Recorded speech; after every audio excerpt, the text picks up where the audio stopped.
ሰላም፣ ይህ የሙቪስ ጄ ሪካፕድ ነው። ዛሬ ዋይልድ ቴይል የሚባለውን በስፓኒሽ ቋንቋ የተዘጋጀ የጥቁር ኮሜዲ መድብል ፊልም አብራራላችኋለሁ። በመጀመሪያው ትዕይንት ለሥራ ወደ ሌላ ከተማ ለመብረር የተዘጋጀችው ኢዛቤል የተባለች ወጣትና ተጫዋች ልጅ ትተዋወቁናላችሁ። አብሯት የሚጓዘው ሴሳር የተባለ ተጓዥ ቦርሳዋን ከላይ ባለው የዕቃ መደርደሪያ ውስጥ ለማስገባት ስትቸገር አይቶ ለመርዳት ይሞክራል። ይህም በመካከላቸው ወሬ እንዲጀመር ያደርጋል። ብዙም ሳይቆይ ጨዋታቸው ስለ ሙያቸው ወደ ማውራት ያመራቸዋል። ሰውየው የክላሲካል ሙዚቃ ተቺ መሆኑን እንረዳለን። በሌላ አነጋገር የሞቱ ሰዎችን ያሾፋል። እንዴት ያለ አስፈላጊ ስራ ነው! ኢዛቤል ጨዋታውን ለመቀጠል በመሞከር የመጀመሪያ ፍቅረኛዋ ፓስተርናክ የሚባል የክላሲካል ሙዚቃ ሰው እንደነበር ትገልጻለች። ስሙ በሰውየው አእምሮ ውስጥ የሆነ ነገር ያመጣበታል። ከብዙ ዓመታት በፊት እንዲገመግመው ተሰጥቶት የነበረውን እጅግ መጥፎውን የሙዚቃ ቲዎሪ ያስታውሳል። ቲዎሪውን ያቀረበው ሰው ስምም ፓስተርናክ ይባላል። ሰውየው በግምገማው ቲዎሪውን እንዴት እንዳጣጣለውና የፓስተርናክን የሙዚቃ ህይወት እንዴት እንዳበቃለት ያስታውሳል። ችግር የለውም፣ በኋላ ላይ ጎበዝ የሆኪ ተጫዋች ሆኗል። በድንገት ኢዛቤል በመገረም ትመለከተዋለች። ምክንያቱም እያወሩ ያሉት ስለ አንድ አይነት ሰው እንደሆነ ትገነዘባለች። የሙዚቃ ቲዎሪው ግምገማ በወጣበት ወቅት እሷ አሁንም የፓስተርናክ ፍቅረኛ ነበረች። ግምገማው ከታተመ በኋላ ለ3 ቀናት ያህል ከክፍሉ እንዳልወጣ ታስታውሳለች። በዚያው ቅጽበት በሌላ ረድፍ የተቀመጠች አንዲት አሮጊት በንግግራቸው ተሳባ ዞር ትላለች። ፓስተርናክ ከዓመታት በፊት በሁለተኛ ደረጃ ትምህርት ቤት የእሷ ተማሪ እንደነበረ ትገልጻለች። እስካሁን ካገኘቻቸው ተማሪዎች ሁሉ ልዩ የሚያደርገው በምንም ነገር ጎበዝ አለመሆኑ እንደነበረ ትናገራለች። ሦስቱም በገጠመኙ ተገርመው እርስ በርሳቸው ይተያያሉ። ነገር ግን እንግዳ የሆኑት ክስተቶች በዚህ አያበቅም። ጥቂት ረድፎች ፊት ለፊት የተቀመጠ አንድ ወጣት አሮጊቷን የሁለተኛ ደረጃ ትምህርት ቤት መምህሩ እንደሆነች ይለያታል። እንደተለወጠው እሱም ፓስተርናክን ያንገላታው ነበር። በአውሮፕላኑ ውስጥ የሙዚቃ ተቺው ሁኔታውን ይረዳና ሌሎች ተጓዦችን ፓስተርናክ የሚባል ሰው የሚያክ ካለ ይጠይቃል። ሁሉም ማለት ይቻላል እጃቸውን ሲያወጡ የሆነ ችግር እንዳለ ግልጽ ይሆናል። ችግሩ ምን እንደሆነ ልንገራችሁ። ፓስተርናክ የራሱ የድንገተኛ ድግስ አመልጦታል። ይህም ይበልጥ የተረጋገጠው አውሮፕላኑ ውስጥ ያለ ማንም ሰው ለቲኬቱ ክፍያ እንዳልፈጸመ ሲታወቅ ነው። አንዳንዶቹ በሎተሪ ሲያሸንፉ፣ እንደ ኢዛቤል ያሉት ደግሞ በድርጅታቸው አማካኝነት የተላኩ ናቸው። የሙዚቃ ተቺው ኢዛቤልን ከፓስተርናክ ጋር የነበራቸው ግንኙነት እንዴት እንደተጠናቀቀ ይጠይቃታል። እሷም በብቸኛ ጓደኛው እንደከዳችው ትናገራለች። ያም ጓደኛው ጥቂት ወንበሮች ራቅ ብሎ በዚሁ አውሮፕላን ውስጥ ተቀምጧል። በአውሮፕላኑ ውስጥ ያለ እያንዳንዱ ተጓዥ በፓስተርናክ ላይ መጥፎ ነገር እንደፈጸመና እሱም ሁላቸውንም በአንድ ላይ እንዲበሩ እንዳደረጋቸው ይረዳሉ። ሁሉም ሰው መደናገጥ ሲጀምር አንዲት የፈራች የአየር አስተናጋጅ ትመጣና በፓስተርናክ ተገድዳ ዛሬ ወደ ሥራ እንደገባች ትገልጻለች። ለመሆኑ የዚህ በረራ ዋና የበረራ አስተናጋጅ ወይም ካቢን ቺፍ ማን ነው? እሷ የምትጨነቀው ከጥቂት ደቂቃዎች በፊት አብራሪዎቹ ምላሽ መስጠት ስላቆሙና የፓይለቶቹ ክፍል በር ስለተቆለፈ ነው። በሌላ ቦታ ደግሞ አንድ አረጋዊ ባልና ሚስት በመዋኛ ገንዳ አጠገብ በሰላም ቅዳሜና እሁዳቸውን እያሳለፉ ነው። ይህ ጥራቱን የጠበቀ ጊዜያቸው በበረራ ላይ ባለው አውሮፕላን ደካማ ድምፅ ይስተጓጉላል። አውሮፕላኑ ወደ እነሱ እየመጣ መሆኑን እስኪያስተውሉ ድረስ ብዙም ትኩረት አልሰጡትም ነበር። ታሪኩ የሚያበቃው አውሮፕላኑ ሊጋጫቸው ጥቂት ሰከንዶች ሲቀሩት ነው። ይህም ተመልካቾች የቀረውን እንዲገምቱ ያደርጋል። እነዚያ አረጋውያንም በፓስተርናክ ላይ የሆነ ነገር አድርገው መሆን አለበት። በዚህ ተከታታይ ውስጥ ያለው ሁለተኛው ታሪክ በአንድ ትንሽ ምግብ ቤት ውስጥ ይከናወናል። አንድ አውሎ ነፋሳዊ ምሽት ሁዋን የተባለ ፖለቲከኛ ወደ ባዶ ምግብ ቤት ይመጣል። ብቸኛዋ አስተናጋጅ ሞዛ ትቀበለዋለች። ገና ከመጀመሪያው ሁዋን በእሷ ላይ ባለጌና ተሳላቂ ይሆናል። ትዕዛዙን ከመስጠቱ በፊት ስለ እሷ የችሎታ ማነስ አስተያየቶችን ይሰጣል። ሞዛ ወደ ኩሽናው በመሄድ ያንን ሰው እንደምትጠላው ለምግብ ቤቱ ባለቤት ትናገራለች። ነገር ግን ጥላቻዋ ባለቤቱ እንደገመተው ምክንያት አይደለም።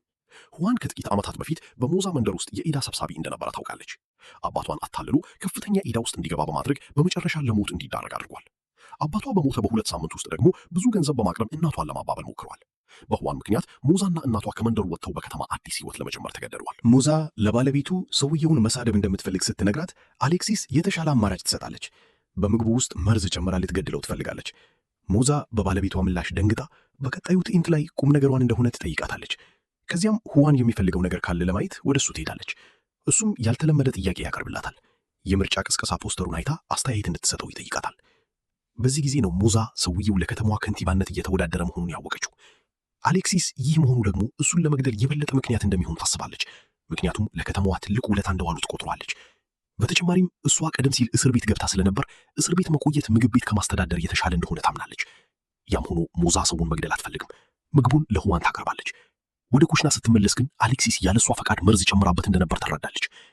ሁለቱም ሁዋን ምግቡን ሲመገብ በጉጉት ይጠባበቃሉ። ነገር ግን መርዙ ምንም የጎዳው አይመስልም። አሌክሲስ የመርዙ ጊዜ አልፎበት ሊሆን እንደሚችል ትገምታለች። ነገር ግን ጊዜው ያለፈበት መርዝ የበለጠ አደገኛ ይሁን ወይም ጉዳቱ ይቀንስ ግራ ይገባታል። በመቀጠል የሁዋን ልጅ ለእራት አባቱን ሲቀላቀለው እናያለን። ሞዛ ንጹሕ ሰው እንዲሞት ስላልፈለገች ትደነግጣለች። በፍጥነት ወደ ውጭ ትሮጥና ምግቡን ከሁዋን ፊት ልታነሳ ትሞክራለች።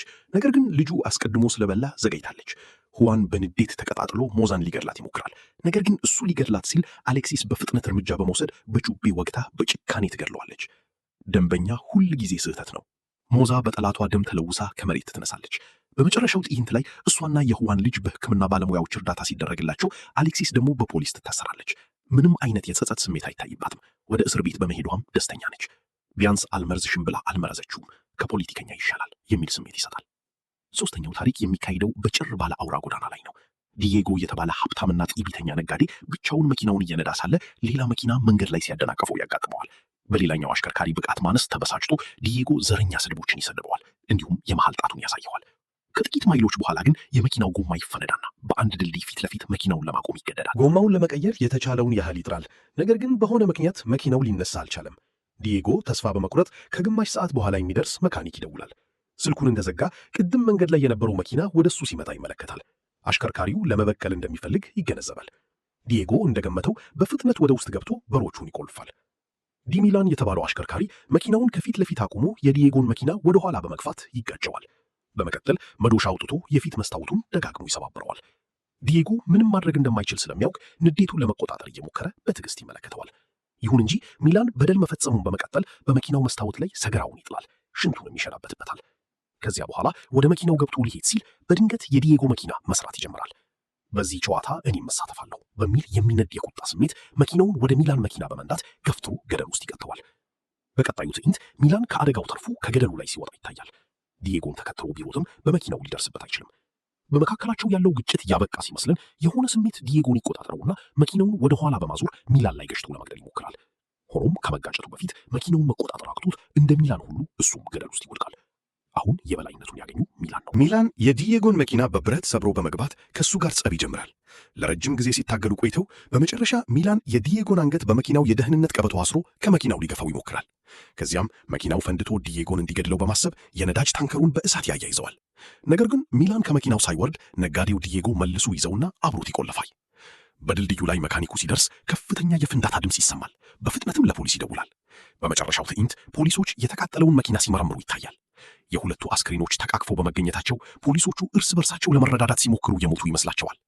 የዚህ ታሪክ ትምህርት መንገድ ላይ እርዳታ እስኪመጣ ድረስ በጣም ረጅም ጊዜ እንደሚወስድ ነው። አራተኛው አጭር ፊልም ሲሞን ስለተባለ መሐንዲስ ነው። አንድ ቀን ከሥራ መልስ የልጁን ልደት ለማክበር ኬክ ለመግዛት ወደ ዳቦ ቤት ይሄዳል። ከዳቦ ቤቱ ሲወጣ መኪናው እንደሌለ ያስተውላል። መሬት ላይም የፓርኪንግ ቅጣት ወረቀት ያገኛል። መንገዱ ዳር በቢጫ ቀለም ባለመቀባቱ ምክንያት መከልከሉን ሊያውቅ ባይችልም የተከለከለ ቦታ ላይ አቁመሃል ተብሎ መኪናው ተጎትቶ ተወስዷል። ለልደቱ ድግስ እየረፈደበት ቢሆንም ቅሬታ ለማቅረብ ወደ ትራፊክ መቆጣጠሪያ ቢሮ ለመሄድ ይወስናል። ነገር ግን ስላልተቀባው መንገድ ቅሬታ ከማቅረቡ በፊት የፓርኪንግ እና የመኪና መጎተቻውን ክፍያ መክፈል እንዳለበት ሲነገረው ማመን ያቅተዋል። ከባለስልጣኑ ጋር ለመከራከር ቢሞክርም ሳይሳካለት ቀርቶ ወደ ቤቱ ይሄዳል። በመንገድ መጨናነቅ ምክንያት ሲሞን ሳይደርስ ልጁ በልደቷ ቀን በኬክ ፋንታ ኩኪ ለመቁረጥ ትገደዳለች። ባለቤቱ ሜሊሳ ለቤተሰቡ ትኩረት ባለመስጠቱ በጣም ትበሳጫለች። እሷ ብስጭቷን እየገለጸችለት ሳለ እሱ ግን አሁንም በከተማው የሕግ አውጣት ጉድለት ላይ ያማራራል። በመጨረሻም ሜሊሳ ከእንግዲህ አብራው መኖር እንደማትችል ወስና ፍቺ ትጠይቃለች። በማግስቱ ሲሞን እንደገና ወደ ቢሮ ይሄዳል። አሁንም ያው ችግር ይገጥመዋል። ላልሰራው ስህተት ክፍያ ሳይፈጽም ቅሬታውን የሚሰማው ሰው አያገኝም። በዚህ ጊዜ የቆየ ብስጭቱ ገንፍሎ ይወጣና የእሳት ማጥፊያ አንስቶ የመከላከያ መስታወቱን ይሰባብረዋል። ወዲያውኑ በቁጥጥር ስር ይውላል። ዜናውን በቴሌቪዥን ይተላለፋል። በቀጣዩ ቀን ጠበቃው በዋስ ያስፈታዋል። ነገር ግን ድርጅቱ ስሙን ስላጠፋ ከሥራ እንደሚያባረረው ይነግረዋል። በዚያው ቀን የልጁን የማሳደግ መብት ለመወሰን ፍርድ ቤት መቅረብ ነበረበት። ነገር ግን በአሁኑ ሰዓት ሥራ ስለሌለው ሁኔታው ወደ ሚስቱ ያደላል። ሲሞን ወዲያውኑ ሥራ መፈለግ ይጀምራል። ነገር ግን በታሪኩ ምክንያት ማንም ድርጅት ሊቀጥረው አይፈልግም።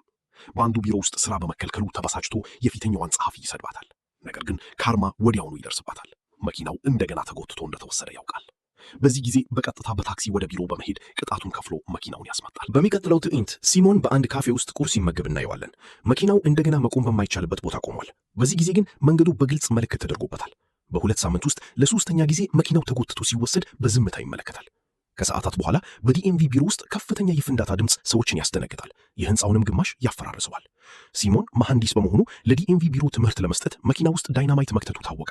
ጠበቃው ፍንዳታው በአጋጣሚ የተከሰተ ነው በማለት ፍርድ ቤት ይከራከራል።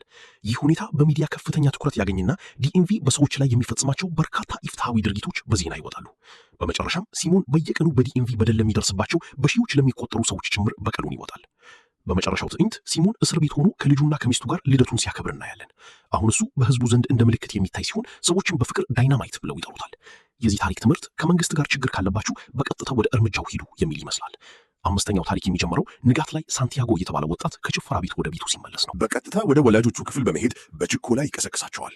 ከጥቂት ሰዓታት በኋላ በመኪና ገጭቶ ስለመሸሽ በቴሌቪዥን የሚተላለፈውን ዜና ይመለከታሉ። ሳንቲያጎ በአጋጣሚ አንዲት ነፍሰ ጡር ሴትን በመኪና ገጭቶ እናቲቱንም ሆነ ያልተወለደውን ልጇን እንደገደለ ይገለጻል። ታሪኮቹ እየቆዩ ሲሄዱ እየከበዱ መጡ አይደል?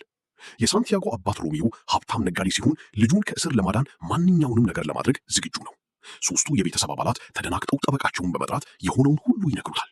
ሰውየውም ከዚህ ሁኔታ እንደሚያወጣቸው ቃል ይገባል። ፖሊሶች መኪናውን ፈጥኖም ይሁን ዘገይቶ እንደሚያገኙት ጠንቅቀው ያውቃሉ። ስለዚህ ዝም ብሎ መቆየት ምንም ጥቅም የለውም። ጠበቃው መፍትሄ እያሰላሰለ ሳለ አይኑ በአትክልቱ ስፍራ ውስጥ በሚሰራው የቤት ሰራተኛ ሆሴ ላይ ያርፋል። በቀጣዩ ትዕይንት ሮሚዮ እና ሆሴ በቢሮ ውስጥ ፊት ለፊት ተቀምጠው እናያለን። የተጨነቀው ሮሚዮ ስለ አደጋው ለሆሴ ሁሉንም ነገር ይነግረዋል። በልጁ ምትክ ጥፉን እንዲወስድ $500,000 ያቀርብለታል። ሆሴ ስምምነቱን ከተቀበለ ጠበቃው ከ1 ዓመት ባነሰ ጊዜ ውስጥ ከእስር ቤት እንደሚያስወጣው ይምላል።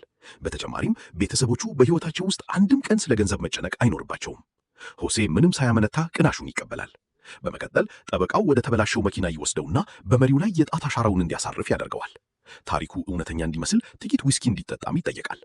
ፖሊሶች ወዲያውኑ ይደርሳሉ። ጠበቃውም የፈጠራ ታሪኩን ይነግራቸዋል። ሆሴም ወንጀሉን መፈጸሙን ያምናል። ነገር ግን ሸሪፉ ከማሰሩ በፊት ጥቂት ተጨማሪ ማስረጃዎችን ማየት እንደሚፈልግ ይገልጻል። ሆሴ በተበላሸው መኪና ውስጥ እንዲገባ ይጠይቀዋል። ወዲያውኑም የመኪናው መስተዋቶች ሆሴ ሊያይባቸው በማይችልበት ሁኔታ መስተካከላቸውን ያስተዋላል። ይህ ማለት ከመኪናው አሽከርካሪ ሆሴ እጅግ ረጅም የሆነ ሰው መኪናውን እየነዳው እንደነበር ያሳያል። እውነቱ ሊወጣ መሆኑን የተረዳው ጠበቃው ለሸሪፉ ጉቦ በመስጠት ወደ እነሱ ወገን ያዞረዋል። ሮሜዮ ከዚህ ሁኔታ ለመውጣት ጥቂት $1,000,000 መክፈል እንዳለበት ይነገረዋል። ሆሴ እንኳን ውድ አፓርታማ እንዲገዛለት በመጠየቅ አሰሪውን ያበሳጫል። ሁለቱ ሰዎች ስለ ድርሻቸው ለመነጋገር በሮሚዮ ቢሮ ይሰበሰባሉ።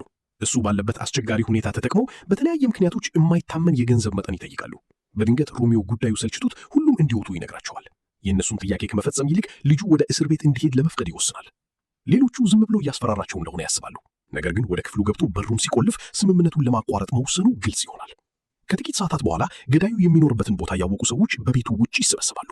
የሮሚዮ ሚስት ሐሳቡን እንዲቀየር ለማሳመን ትሞክራለች። ነገር ግን ሰውየው በሐሳቡ ይጸናል። በመቀጠል ጠበቃው ለእያንዳንዳቸው $3,000,000 ብቻ የሚጠይቅ ሌላ ስምምነት ይዞለት ይመጣል።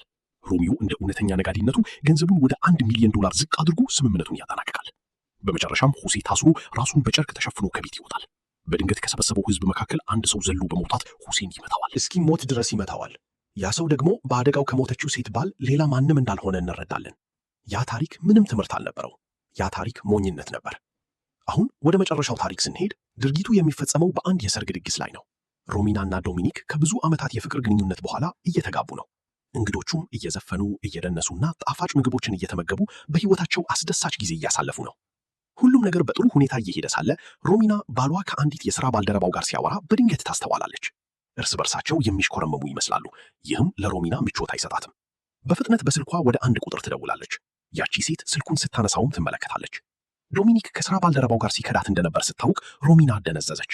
ይህንን ያወቀችው የደወለችው ቁጥር ዶሚኒክ ባለፈው ወር በተደጋጋሚ ይጎበኘው የነበረው የጊታር መምህሩ ነው የተባለው ሰው ስለነበር ነው። ዶሚኒክ መጫወት የሚችለው ዋንደርዎል የተባለውን ዘፈን ብቻ መሆኑ ነገሩን ግልጽ አድርጎታል። እሷ እርምጃ ከመውሰዷ በፊት ዲጄው የሙሽራውንና የሙሽሪቱን የመጀመሪያ ዳንስ እንዲጀምሩ ያዛል። ሮሚና ይህንን አጋጣሚ ተጠቅማ ዶሚኒክን ያሰበችው ነገር እውነት መሆኑን ትጠይቃለች። መጀመሪያ ላይ እሱ ድግሱን እንዲያጣጥሙና ስለማያስፈልግ ነገር እንዳታስብ ይለምናታል። ነገር ግን ደጋግማ ስትወረውረዋ ከሴትየዋ ጋር መተኛቱን ያምናል። ከእንግዲህ እንዲህ ያለ ነገር እንደማይደግም ቃል ይገባላታል። ነገር ግን ሮሚና የእሱን ሰበብ ለመስማት በጣም ተቆጥታለች። ከቦታው በፍጥነት ወጥታ በህንፃው ጣሪያ ላይ ትወጣለች። ጥቂት ቆይቶም ሁኔታዋ ያሳዝነው አንድ ሼፍ ምግብ አብሳይ ወደ እሷ ይመጣል። ሮሚና ይህንን እንደ በቀል አጋጣሚ በመቁጠር ከእሱ ጋር መሳሳም ትጀምራለች። ዶሚኒክ ሲመጣ ሚስቱና ሼፉ ፍቅር ሲሰሩ ያያቸዋል። ሮሚና ምንም የጸጸት ስሜት አታሳይም። ይልቁንም ንብረቱን በሙሉ ወስዳ ባዶ እጁን እንደምታስቀረው ዶሚኒክን ታስፈራሯለች። ዶሚኒክ መሬት ላይ ወድቆ ያስታውካል። ይህም ወደ ድግሱ ተመልሳ ለመሄድ አጋጣሚ ይሆንላታል። በእንግዶቹ ፊት ምንም እንዳልተፈጠረ ሆና ትታያለች። እንዲዝናኑንም ትጠይቃቸዋለች። ድግሱ እንደገና በሳቅና በዳንስ ይሞላል። ጥቂት ቆይቶ ዶሚኒክ ይመጣና ወደ ዳንሱ ወለሉ ይሳባል። ሳያውቀው ሮሚና የዶሚኒክን ቁባት አብራት እንድትደንሰው ትጎትታለች። ሮሚና ሙሉ በሙሉ አበደችና በዳንሱ መሃል ሴትየዋን በመግፋት ከመስታወት በር ጋር አጋጭታ ትጥላታለች። ሮሚና የደረሰባትን ክህደት ለመቋቋም የወሰደችው እርምጃ ድግሱን ወደ ትርምስ ቀይሮታል። ታዲያ ይህ የጋብቻ ሕይወት እንዴት ሊቀጥል ይችላል? በሚቀጥለው ትዕይንት የሕክምና ባለሙያዎች በቦታው ተገኝተው ሴትየዋን ይረዱታል። ሮሚና አሁንም ምንም እንዳልተፈጠረ በመምሰል ጓደኞቿ ያቀዱትን የሰርግ ጨዋታ እንዲጀምሩ ትጣደፋለች። በመጨረሻም ዶሚኒክ ትዕግስቱ ተሟጦ በእንግዶቹ ፊት ይጮህባታል። የእሱ እናት ደግሞ ነገሩን አባብሰው ሙሽሪቱን ያጠቋታል። በኋላም በሰዎች ይገፈተራሉ። ሁኔታውን ለማረጋጋት ሐኪሞቹ ሁሉንም ሰው አስቀምጠው የደም ግፊታቸውን ይለካሉ። እንግዶቹ ሁከቱ ያበቃ ሲመስላቸው ዶሚኒክ ተነስቶ ቢላዋ ይይዛል። የሰርጉን ኬክ በመቁረጥና ትልቅ ጉርሻ በመጉረስ ሁሉንም ያስገርማል። አረ ዶሚኒክ ቢያንስ ስለ ሰውነቱ ውፍረት ትጨነቃለህ ብለን አስበን ነበር። ለሁሉም ሰው አስገራሚ በሆነ ሁኔታ እጆቹን ዘርግቶ ለሰርግ ዳንስ ወደ ሙሽሪቱ ይሄዳል። በዳንስ ወለሉ መሃል መሳሳም ይጀምራሉ። ነገሩ እየሞቀ ሲሄድ እንግዶቹ ጥንዶቹን ብቻቸውን ትተው በፍጥነት ከአዳራሹ ይወጣሉ። ፊልሙ የሚያበቃው ሁለቱ ለኬክ ተብሎ በተዘጋጀው ጠረጴዛ ላይ ፍቅር ሲሰሩ ነው። ለተጨማሪ እንደዚህ አይነት ቪዲዮዎች ሰብስክራይብ ያድርጉ፣ የደውል ምልክቱን ያብሩ እና ቻናሉን ለመርዳት